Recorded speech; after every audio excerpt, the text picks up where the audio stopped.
परक्यांनाही आपलंसं करतील असे काही गोड शब्द असतात, शब्दांनाही कोडे पडावे अशी काही गोड माणसं असतात. किती मोठं भाग्य असतं जेव्हा ती आपली असतात. अशाच गोड माणसांना व त्यांच्या परिवाराला मकर संक्रांतीच्या गोड शुभेच्छा. तिळगुळ घ्या आणि गोड बोला. विविध सण उत्सव साजरे करण्याची आपल्याकडे प्रथा आहे. त्यातील एक सण म्हणजे मकर संक्रांती.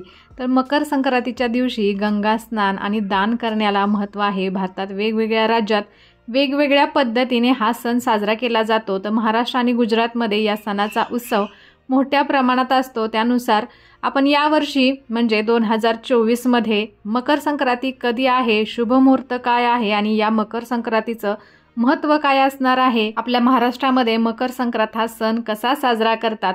मकर संक्रांत सणापूर्वी वातावरणात असतो तो कमालीचा गारठा.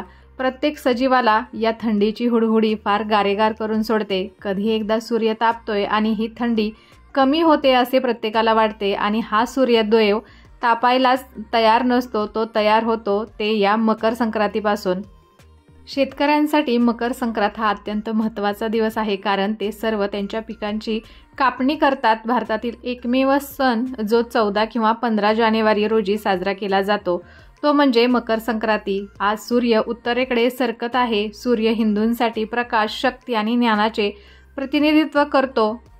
हा सण जानेवारी महिन्याच्या 14व्या किंवा 15व्या दिवशी येतो. म्हणजेच इंग्रजी दिनदर्शिकेनुसार मकर संक्रांतीचा सण 14 किंवा 15 जानेवारीला साजरा केला जातो. तर हा सण देशभरात वेगवेगळ्या नावांनी देखील ओळखला जातो. मकर संक्रांतीपासून दिवस मोठे होऊ लागतात तर रात्र लहान होऊ लागते. या दिवशी जेव्हा दिवस आणि रात्र समान होतात तेव्हा वसंत ऋतूचे आगमन होते. तर यावेळी मकर संक्रांतीबाबत लोकांच्या मनात बराच संभ्रम आहे. यंदा 14 जानेवारी की 15 जानेवारीला मकर संक्रांत साजरी केली जाईल याबाबत अनेकांना प्रश्न पडलेले आहेत. तर 2024मध्ये मकर संक्रांती कधी साजरी केली जाणार आहे हे आपण पाहून घेऊयात. ज्योतिष आणि पंचांगानुसार मकर संक्रांतीचा सण 15 जानेवारीला साजरा केला जाणार आहे. तर या दिवशी सूर्यदेव धनु राशीतून बाहेर पडून पहाटे 2:42 मकर राशीत प्रवेश करतील. या प्रसंगी शुभ मुहूर्त आपण पाहणार आहोत.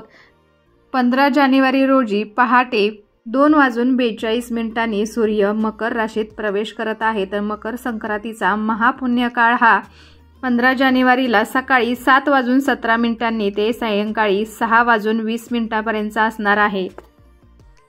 तर संक्रांतीचा पुण्यकाळ सोमवार दिनांक 15 जानेवारी 2024 रोजी सूर्योदयापासून सूर्यास्तापर्यंतचा असणार आहे. सूर्याचे मकर संक्रमण विष्टीकरणावरती होत असल्याने वाहन घोडा असून उपवाहन सिंह आहे.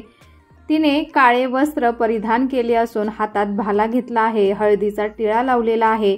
वयाने वृद्ध असून बसलेली आहे. वासाकरिता दुर्वा घेतलेले आहेत. चित्रान्न भक्षण करीत आहे. ब्राह्मण जाती आहे. भूषणार्थ सोने धारण केले आहे. वार नाव घोरा व नक्षत्र नाव महोदरी असून सामुदाय मुहूर्त 15 आहेत. उत्तरेकडून दक्षिणेस जात आहे व नैऋत्य दिशेस पाहत आहे. तर संक्रांतीचे फल आहे. संक्रांतीने ज्या वस्तू परिधान केल्या आहेत त्या वस्तू महाग होतील. संक्रांती जिथून आली आहे तेथील जनतेला सुख प्रदान होईल. तर पर्व काळात द्यायचे दान: नवे भांडे, गाईला घास, अन्न, तिलपात्र, गूळ, तीळ, सोने, भूमी, गाय, वस्त्र, घोडा इत्यादी यथाशक्ती दाने द्यावीत. तर किंक्रात आहे. किरीदिन मंगळवार दिनांक 16 जानेवारी 2024 रोजी आहे. तर संक्रांतीमध्ये वर्ज्य कर्म आहे. दात घासणे, कठोर बोलणे, वृक्ष गवत तोडणे, गाई म्हशीची धार काढणे व कामाविषयक सेवन ही कामे करू नयेत. तर या दिवसाच्या वेगवेगळ्या कहाणी सुद्धा सांगितल्या जातात. तर मकर संक्रांतीच्या दिवशी सूर्य उत्तरायण येते. या दिवशी दान आणि दक्षिणा यांचे विशेष महत्त्व आहे. असे मानले जाते की मकर संक्रांतीच्या दिवशी केवळ दान केल्याने व्यक्तीला अनेक प्रकारचे लाभ मिळतात. तर पौराणिक मान्यतेनुसार या दिवशी ग्रहांचा राजा सूर्यदेव आपला मुलगा शनिदेवाला भेटायला येतो. मकर संक्रांतीशी संबंधित शनिदेव आणि सूर्यदेव यांची पौराणिक कथा आहे. काही मान्यतेनुसार पिता सूर्यदेव यांच्यासोबत शनिदेवाचे संबंध चांगले नव्हते. शनिदेव आणि सूर्यदेव एकमेकांशी जुळत नव्हतं.